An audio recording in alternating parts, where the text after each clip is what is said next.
Namaskara. My name is Dr.Harihara Murthy. I'm a practicing ENT surgeon in Bangalore for more than 3 decades now.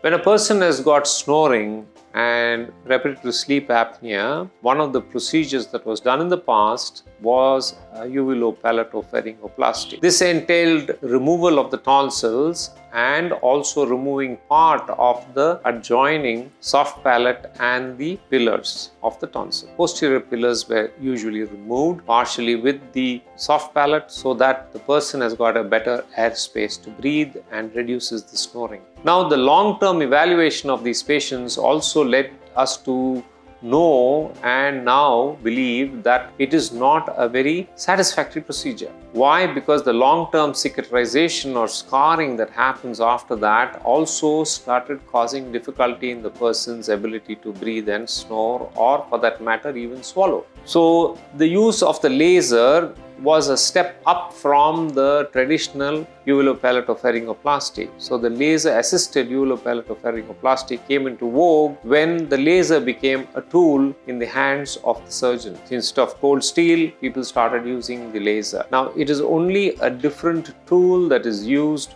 for doing the same procedure. Nowadays, even that is not something that is commonly done, and a laser-assisted Uvulopalatopharyngoplasty, though it is practiced by a few people, is not a surefire way of getting lasting results, because snoring and sleep apnea are something that are multifactorial. It could be at the level of the jaw, it could be at the level of the palate, it could be at the level of the tonsils, at the base of the tongue, at the level of the nose. So it requires multiple specialties to evaluate the patient. One person or one specialty cannot lay a claim on the process of the treatment. Because we are dealing with multiple areas which can contribute, we need to identify those particular things. Now, a person who has got hypothyroidism will also snore. A person who's got obesity will snore. So we cannot say that one procedure is going to solve all the problems.